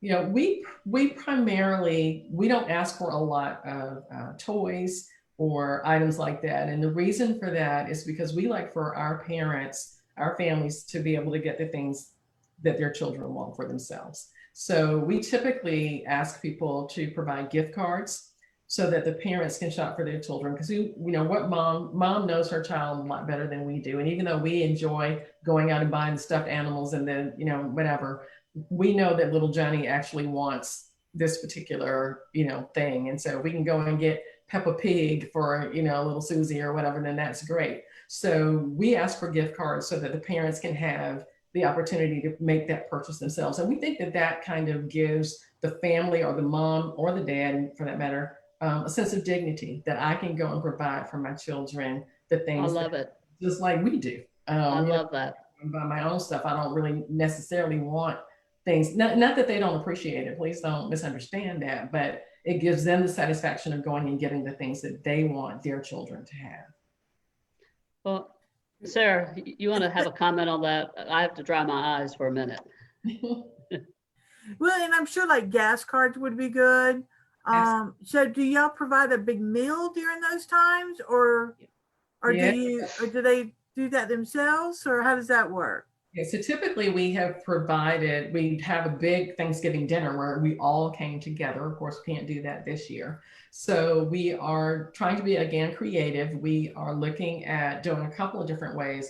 We have some fantastic cooks on our campus. Some of the residents can really, they can throw down when it comes to the food. So some of them prefer to prepare their own meals. And so if that's what they want, we do give them gift cards so they can go and purchase their items, but then we'll supplement. So we know with kids being home all day, every day right now, eating everything else at home, we want to make sure that we're providing supplemental items. So on our website again, and on Facebook and Instagram, we provide lists of items that people can donate. And so we have snack bags that they can bring in, and you can kind of put the bags together. So there are a lot of different items that we list out there that people can provide to support the families on an ongoing basis, both at Thanksgiving and Christmas. So the 32 apartments, they have their own kitchens in those apartments that they cook their own meals. Is what you're saying, Melanie? Yeah, so the apartment, let me just tell you, these apartments are not what you would expect for what people would think of as a homeless program. I would live in the apartment if they would let me. I would live there. The 2-bedroom apartment has 2 bedrooms, a bathroom, full kitchen. It has a stackable washer and dryer in the unit. We have a security system in the unit so they can feel safe by turning that on. We have landline phone in the unit so that they can, if their phone gets cut off for any reason, they still have access to the outside world, or if they have to hold for a long time for some reason, they can use it. So, I mean, they have everything that they need in order to, it's not a one room kind of place or space that they're living in. They actually have a full apartment, and we're located right near downtown Duluth, and we are right behind some apartments that cost, I don't know, $1,500, $1,600, $1,700. And I would put our apartments up against them anytime. I think that, families feel that as well when they walk into the door and realize that this entire space is theirs for their family. And oftentimes, they just cry because they can't believe that this is their space for this time. So all the families there are able to provide their own meals with no problem, Melanie? Well, again, we provide all kinds of support in that area. So ongoing, we make sure that they have, we get donations of, fresh fruit and vegetables and canned goods and things like that. We want to make sure, we're trying to also make sure they're eating healthy, not just the chips and those kinds of things. And so a lot of times we try and make sure we get those kinds of fresh items for the families as well so that they can do it. But for those who don't cook, we have had groups that came in, and we've had several folks do this, restaurants and others, who came in and just provided a full meal or a bag that would be a full meal for a family of 4, that kind of thing, so that everything that they need is in it, including the recipes on how to cook the stuff. Very good. Of how to do that. So so we absolutely have opportunities for people to support us in that way. Well, thank you for sharing that information. Sara and I are the co-founders of the Women of Community Impact, and we look forward to speaking with you to see how we can help and serve your community as well. And we appreciate you sharing the information about Rainbow Village. Could you please tell us one more time the website for Rainbow Village, a phone number or email address of how they can reach out to you, any links with Amazon or anything, for the holidays where people can shop and use Rainbow Village that way. So please share that with us. Absolutely. We are signed up with Amazon Smiles. So if you go to Amazon and shop like I do all the time, you can go to Amazon Smiles, select Rainbow Village as your preferred nonprofit, and we will get a portion of the proceeds. It doesn't cost anything extra to you, but it is a support to our families. Our website is www.rainbowvillage.org. Our Instagram is also Rainbow Village, and Facebook is Rainbow Village Inc. So you can find us on all of those social media accounts using Rainbow Village. Look for us. We are in Duluth, Georgia, because there are a couple of Rainbow Villages throughout the country. We are the Rainbow Village that is located in Duluth, Georgia. By phone, we can be reached at 770-497-1888. And my email I put in the chat, but I can be reached at mconnor@rainbowvillage.org. It's Connor with an E, not an O. And you can also send information to info@rainbowvillage.org, and one of our staff will get back to you as soon as possible. Thank you so much. Sara and I are just so grateful for your time, for sharing about Rainbow Village. We look forward, Sara, for making an appointment to come down there and visit Rainbow Village to see how we can help and promote you in the community. We would love to sponsor something for Rainbow Village. So absolutely, like I said, as soon as I get off this phone, get off the call, I'll make sure that we link up with you guys and you ladies and make sure that we get you involved, because we love having as many people as possible come out and support our families. Absolutely, because we live in a world where, in a community, it's not about serving ourselves, it's about serving others. And there's multiple people that do different things for different organizations, and there is enough opportunity for each organization to just continue to give and give and give.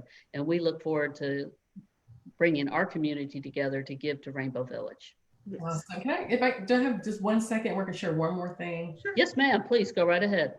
Yeah, one of the things that has been really, has stuck out for me during the season of COVID is the need for the staff and our residents to make sure they're taking care of their mental health. And so one of the things that has been really, really important for us is finding ways to help our families do that. And one of the ways to do that is to link them up with people like yourselves, where they just have an opportunity to have a conversation, talk through some of their issues, that kind of thing. And so that's another really, really important way for people to get involved, because we have, families. We have one young lady this year during this COVID season who has experienced her father's suicide, where she actually went and found him. We have another child, a 9-year-old, who has had sort of a mental breakdown. We had to send her to a residential center because she was experiencing a breakdown because of COVID. So the season that we're in right now is real. Yes, it is. It is very, very real for people, and don't ever let anybody tell you that it's not. People are experiencing this in a number of different ways. And so, we need as much help financially, of course, but also the presence of people so that they know, the families know that they're supported. Well, and Sarah will attest to this. We have an amazing group of board members, sponsors, and volunteers on the Women of Community Impact that love to give. We have a lot of retired teachers. We have a lot of people that are specialized in that industry that can help those families. So we look forward to serving you in the near future soon. All right. Awesome. Thank you so much for having me. Thank you. Yes, thank you. We appreciate it. Okay, Sarah, what a powerful show. We still have one more to go. As the saying goes, sometimes we save the best for last, but these are all phenomenal ladies on the show tonight. But I just want to remind our listeners that you're listening to the new WCEG network on WCEG Talk Radio. Watch us live on your smart TV, YouTube, WCEG Network. We are the Worldwide Community Empowerment Group. You can like us on Facebook, follow us on Twitter, and on Instagram at WCEG_talk_radio and at WCEG Network. All right. Hey, Miss Lisa, how are you? I am doing well. I haven't been, gonna hit my microphone. I haven't been talking for a while, and I'm like, my voice is sounding like it. Oh, well, we appreciate your patience, and we are really looking forward to hearing the information that you're going to share with our listeners tonight about automation and systems and processes, because this is a nonprofit show, but we also have for-profit people on the show. And so, what we want to do is we want to hear, especially for the nonprofits. And I know that you have volunteered and helped in the nonprofit industry and worked with nonprofits, but we want to give some good advice to these people on how they can use the automation and the systems and processes, because a lot of times nonprofits, you have a founder or CEO and they've been established for a while, but then you also have nonprofits that somebody had a dream or a passion and started something, and they're wearing multiple hats and they're never getting off the ground because they're trying to do too many things. And a lot of the things that you're going to talk about tonight with systems and processes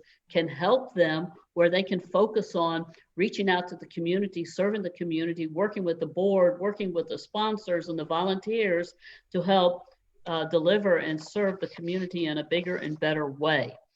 So Definitely. Yeah. Absolutely. So, busyness kills your productivity. I think that was the talk that we decided to call this tonight. Yeah. And that's an interesting topic. You'd think that most people who are busy are productive. What is the difference? So thanks. That is a great question. And it is very, very true that most people run around with their, like chickens with their heads cut off, especially in the nonprofit world. I used to work for a nonprofit. I worked for a chamber of commerce, and then I was working with nonprofits in that and helping them to grow their nonprofit and that type of thing. So, especially in the nonprofit world, a lot of people are trying to balance a full-time job in addition to working with a nonprofit, or, it's their passion, like you said, and they've just put their whole heart and soul in every minute of the day trying to build this passion project that they have, trying to help people. I mean, I don't know anyone in the nonprofit world who isn't trying to help someone. Everyone wants to help and help their community and help people to grow. And, and that's wonderful. But if we're running around crazy and we're trying to always get everything done, and, actually one of the key attributes of being busy and not productive is being a perfectionist, right? Like,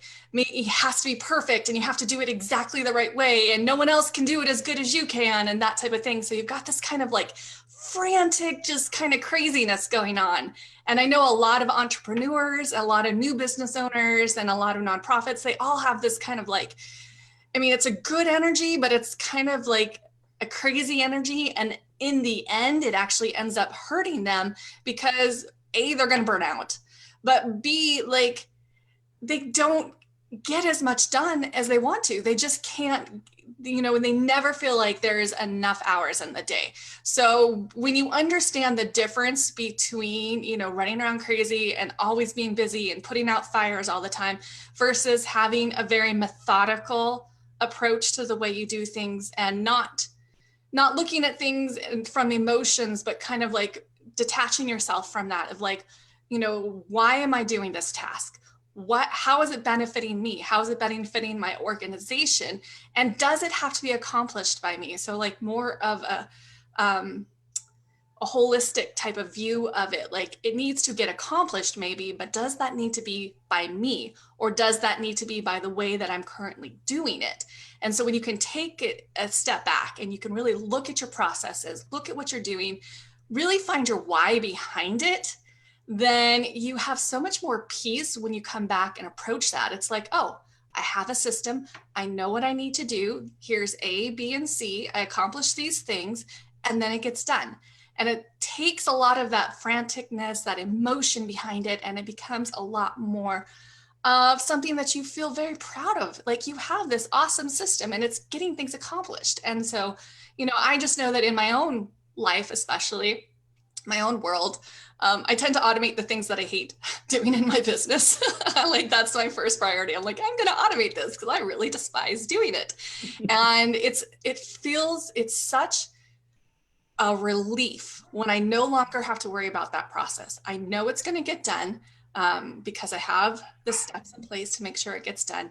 And it doesn't even just take it off my mind, but it like takes it off like out of my heart almost. You know what I'm saying? Like, I just don't have that emotion behind it anymore. So I think she's talking about me, Celeste. Well, absolutely. And, you know, Lisa and I think we first met through Beautiful Faces Going Places. And I've watched Lisa do a presentation through a summit that Carol Dockham had, I believe.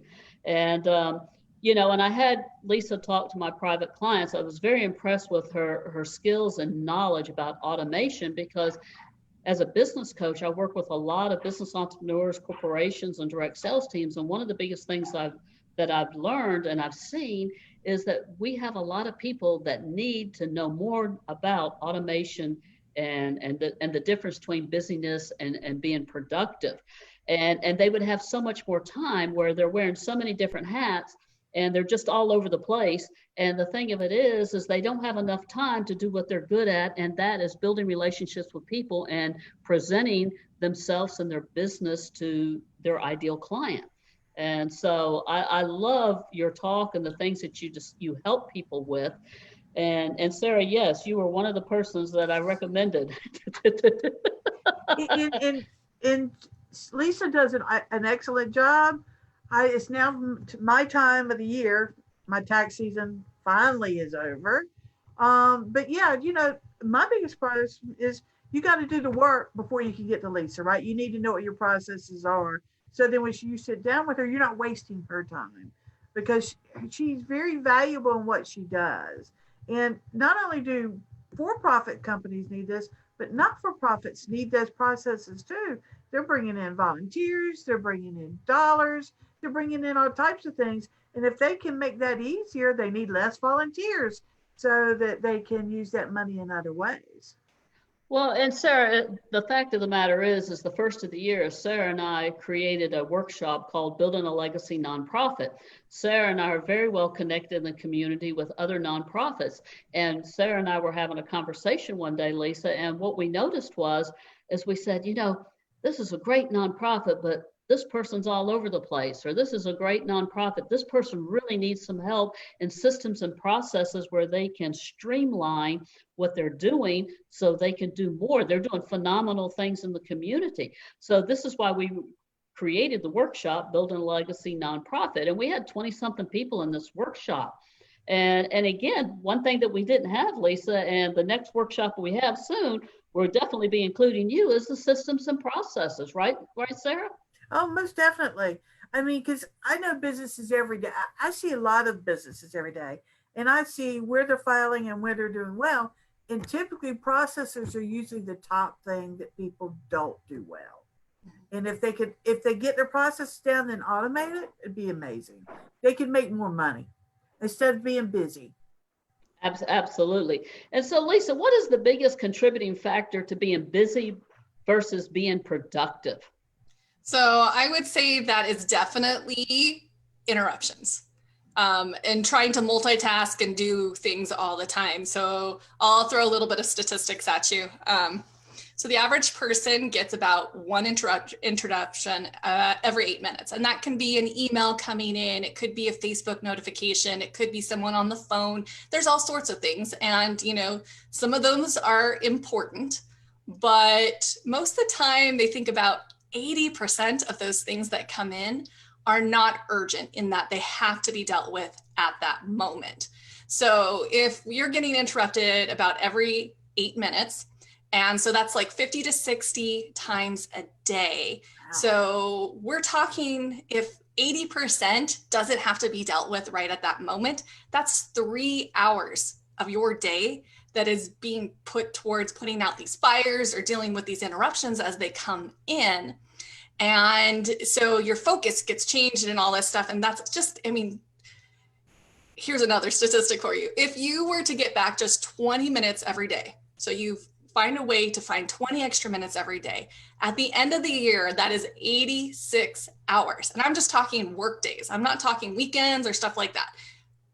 86 hours you get back at your end of the year by finding 20 minutes every day that you can automate, delegate, eliminate, simplify, whatever works for you and your business, you know. And that's what I'm trying to help people understand is like, this is for you. This is so you can succeed and do the things that are going to be amazing for your business or amazing for your nonprofit. Because honestly, I think, you know, nonprofits are pretty much a business that's run by volunteers half the time. So like you have all of the business needs, but now your employees are volunteers. And so you've got a whole nother dynamic with that. And so like your processes, they need to be really in place so that you can get people onboarded super fast to be taking over those roles and, you know, doing things like that in those different specific areas that you need help,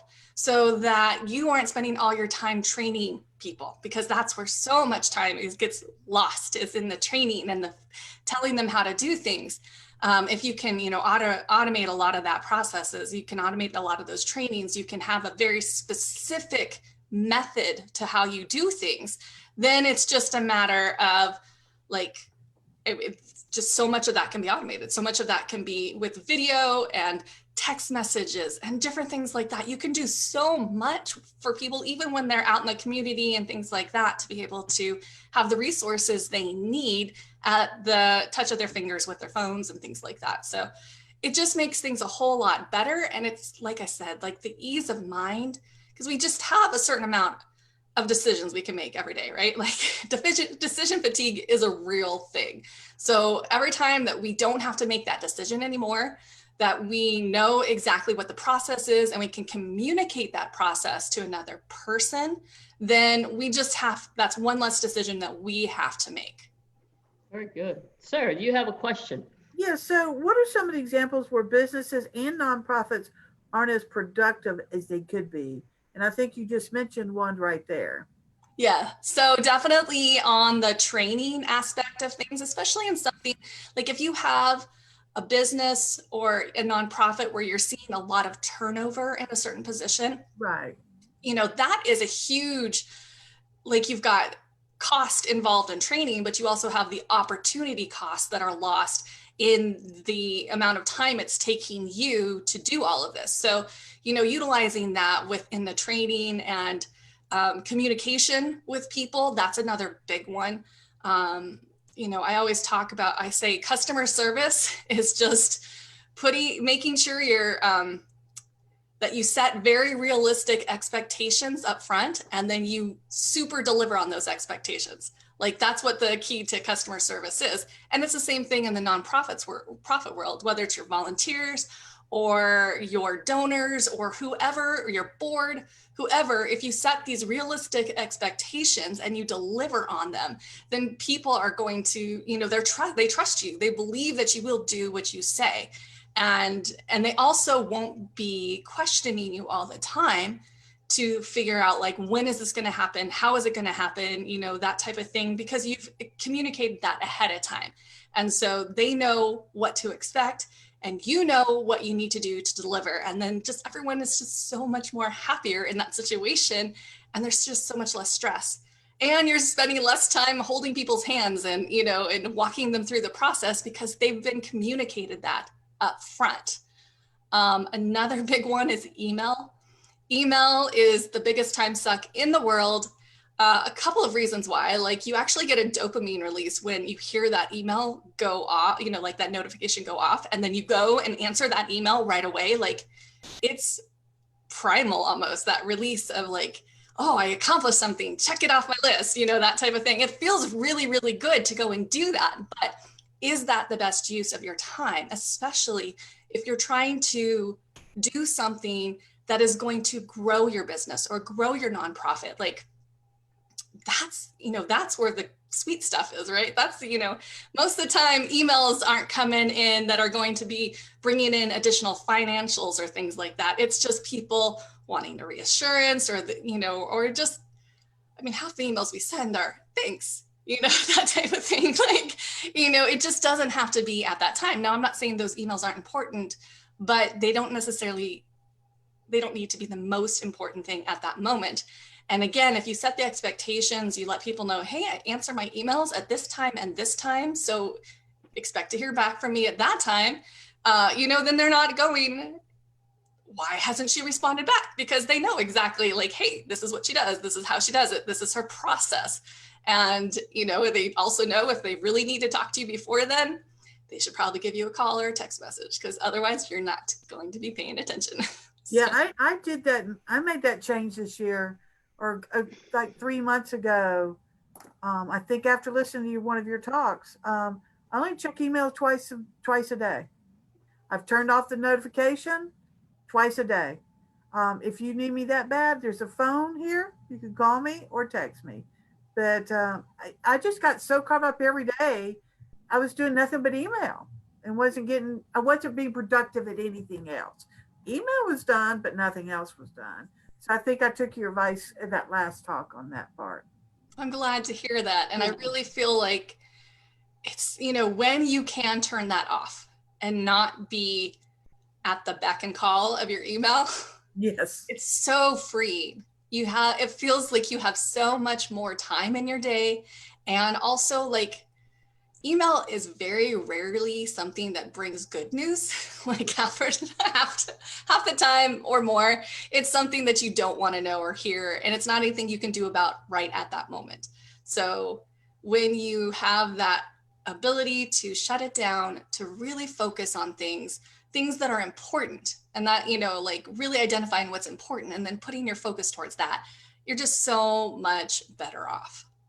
Well, I think also, Lisa, when we heard you speak before, that you can take your email and where it comes in, it automatically will drop into a folder or something like that, where you don't even see it till you're ready, when you want to go look at it. Like you could have different folders, correct? Definitely. Yeah. That's creating rules for your email. Depending on whatever email client you have, it's, called labels in Gmail and things like that. But like, it's just, it's saying, especially if you get a lot of like informational type of emails or things that are newsletters or that type of thing, if you know something coming from a certain person or with a certain keyword, typically isn't something that needs your undivided attention right away. Pulling that into a separate folder makes it so that the things that are coming through that are important gets your attention first, and you don't get distracted by unimportant things. So what is the first step to becoming more productive? So definitely it's going to be sitting down and tracking your time. And this is hard to do because you're like, you don't want to know how you're spending your time half the time, because then it's like, oh my goodness, what am I really doing? Like, okay, like I'm spending that much amount of time on Facebook, even if it's good for your nonprofit, like you're making good connections and stuff like that. You're not just scrolling your feed, but still you sit down and you go, oh my goodness, what? But keeping accurate track of that is like the first thing, because once you have, once it becomes math, all the emotion is taken out of things. So knowing your numbers is so important for that. Like you can't really make decisions until it's data-based, because if it's just emotional based, I mean, you'll do what I do, like automate the heck out of the things you hate, but you won't necessarily automate the things that are most important to automate if you don't know your numbers. Absolutely. Go ahead, Sarah. I talk about that in a different way, right? So, if people, and I say, just track how much you eat out, whether it's Starbucks, Dairy Queen, I don't care. If it's Seasons 52, you'll be amazed how much money you spend just on those type of items. And if you're trying to pay off a house early or save money for a new car or a vacation or whatever, if you track just that, knowing those numbers, it's amazing how much money people spend. So it's the same thing with that. Absolutely, Sarah. And, and that's one of the things that I do with my clients right away for the first 30 days is I give them a form to track their time. And, and then they come back and it's like, I had no idea, because they always say, I don't have enough time. I don't have enough time. Well, they have plenty of time. They're just not being productive, like you say. They're being busy. Exactly. And a lot of people don't ever think about the difference of it. They don't realize that being busy isn't the goal. Like if you're busy, you're probably doing something wrong. It's being productive and it's outcome based, like what is actually getting accomplished. And like you said, Sarah, when you end the day and all it feels like is you got emails answered, that doesn't feel very productive. No. Absolutely. Sarah, you got another question for us, please. So what's the ultimate reason or goal for becoming more productive? So the ultimate goal, there's a couple of them. The first is to really lean in to your specialties, what makes you amazing, and really, really like explore that and utilizing your time for those things. So oftentimes for entrepreneurs, those are going to be making the connections with people that they need to make, or doing the activities that actually bring in the revenue. With nonprofits, it could be the exact same thing of making connections with potential donors, or creating the events that are going to allow those donors to contribute easier, or those type of things. Anything that is going to generate revenue, like that is where your zone of genius needs to be really, really focused in on. Some of the other things that it's going to help with is like making delegation so much easier. So we talked about like this with training. If someone can step into a role and it's already all documented what they're going to need to do in that role, and there's examples and video or different things like that, where they can see exactly what they need to do, and they don't have to go ask questions. They don't have to wait for you to be available to answer the questions, those type of things. They can kind of just hit the road running. They feel a sense of pride about that. Like they were able to accomplish something too. Everyone has the same goal in life, and that is to feel connected, to feel accomplished. Everyone wants to be the best version of themselves, or at least we hope so. I mean, if they're volunteering, that's probably the case, especially, or, if they're have a new job or things like that. People want to be able to succeed. So when you give them the tools to be able to succeed, that just helps everyone to feel happier in their roles. And then finally, you're actually going to get better morale when things are automated and the mundane parts of different roles and different positions and things like that are streamlined. So you aren't having to do that as much. people are happier in their jobs or in their volunteering opportunities because everyone wants to do things that they feel valued for. If you feel like you're just a number and anyone could do that, what you're doing, you don't like that. I mean, most people, that's the first step to wanting to go find a different job or find a different opportunity because they don't feel like they bring anything special to the, you know, like if you say, oh, a monkey could do that, then you're just not feeling super great about yourself. So when you have that, like you can take out that mundane parts of admin and things like that, and pretty much anything that can be clicked can be automated. I mean, it's there, at least parts of it can. That, you know, that's a really great thing. And then if it can't be automated, it can be delegated. So a rule of thumb I like to talk about that is first look at automation. And if it's repetitive in any way, it's clicked, there's data involved, you probably can automate it. And if you can't automate it, then look at delegation. And if someone else can do that as like at least 70% as well as you do it, then you should delegate it. Because even if you have to come in and finish up that last 30%, it's saving you 70% of your time not having to do it. So those are kind of like how I easily, there's a whole checklist I have and things like that about how to automate, how to know what to automate and, you know, that type of thing. But that's a really quick rule of thumb when it comes to it. So in the business world, you can get a pretty good idea of what time is worth. But many people in the nonprofit sector are volunteers. How can nonprofit leaders know what tasks are important for them to focus on? I can barely hear you. Yeah, I could barely hear you. Can you hear me now? No. Or I might have a problem with my microphone. Can't hear me? So I think what she was asking, in the business world, you get a pretty good idea what your time is worth. I think my time is worth a lot more than what I charge for it, but that's my opinion. Many people in the nonprofit sector are volunteers, right? How can nonprofit leaders know what tasks are important for them to focus on?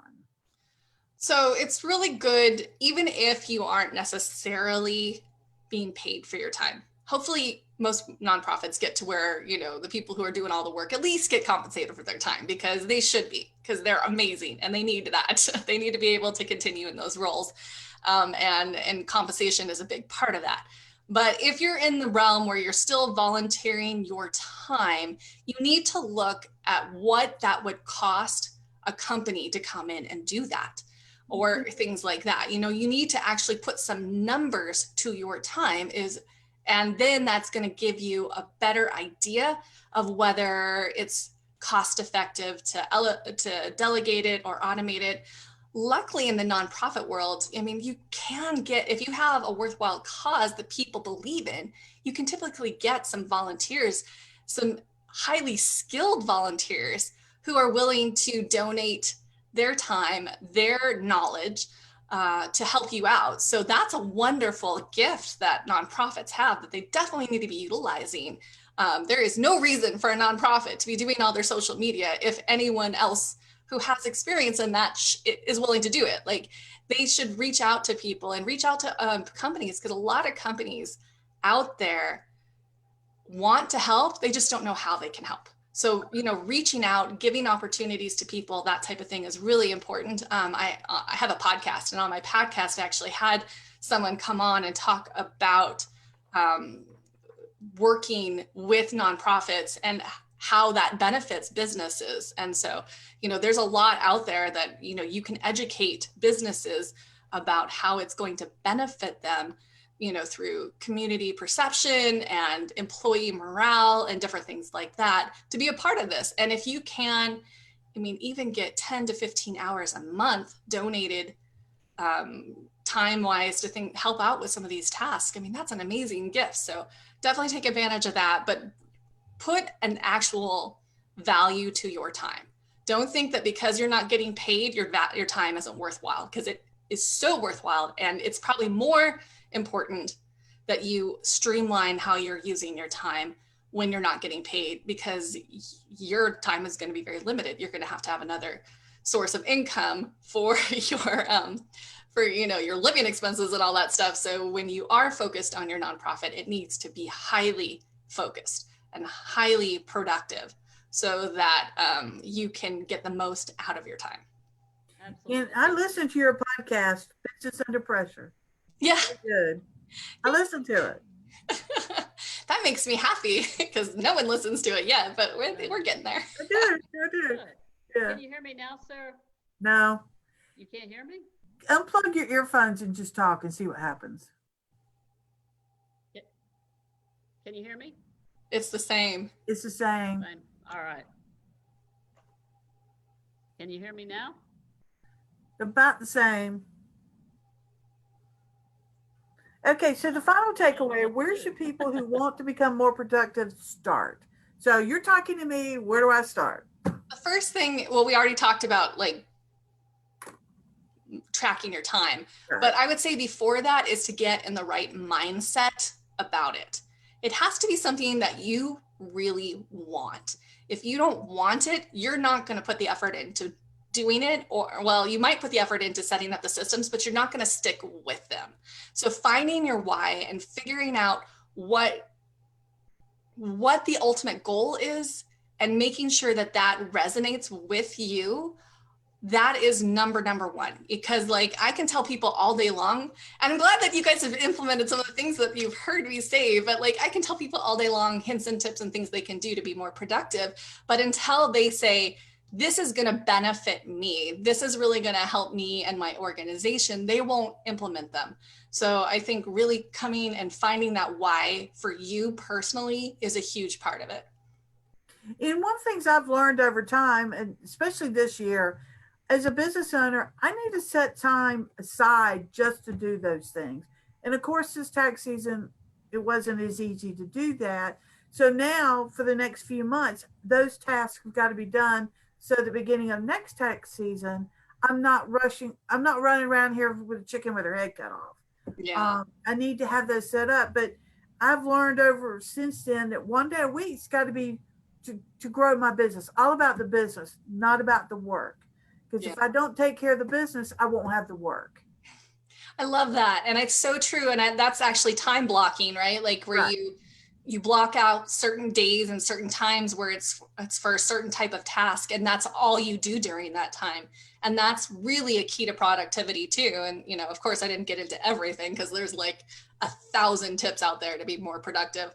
But you know, like that is a huge thing. Like and the great thing is you've recognized what are the growth activities in my business, because so many people think it's just providing a service or product, but that's not the case, because you have to have people to provide the service or product to. And the same thing for in the nonprofits. If you're not making those connections with people who are going to be able to help you fund your nonprofit, then you're not going to have a nonprofit that you're going to be able to do all this wonderful work with.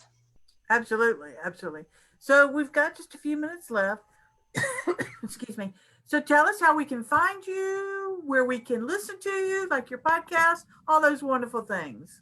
All right. So podcast is Business Under Pressure, but I honestly think a lot of nonprofits could get a lot out of it too, because it all is, I bring in guest experts and we talk about everyday problems that businesses and nonprofits really face. So whether it's in your branding, in your messaging, you know, like I said, talking about like how philanthropy helps your business or different things like that. We try and explore all sorts of different topics. So that is one place. It's Business Under Pressure, and it's everywhere podcasts can be found, and on YouTube. So you can watch it there if you want to see video instead of listen to audio.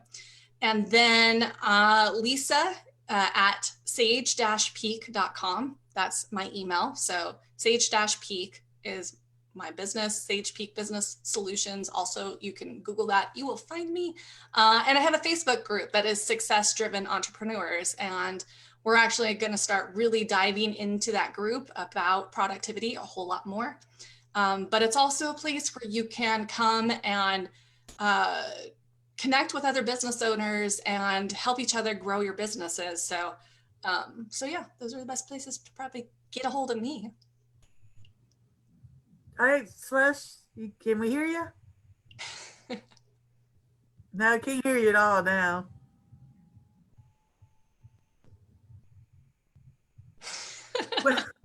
Well, that's a first, ladies and gentlemen. That's a first. To not be able to hear her and have her talk. Well, I just want to thank you for coming on. I've really enjoyed it. I enjoyed you last time. I do have some follow up to do with you. And you're an amazing woman with a lot of great ideas, and I really appreciate that. Oh, thank you. We want to thank WCEG for another wonderful evening with our guest. We couldn't do it without Penny and her network. We hope everybody enjoyed the evening, and hope to see you next time. Anything else that we can't hear you? Put up a sign. Thanks, Lisa.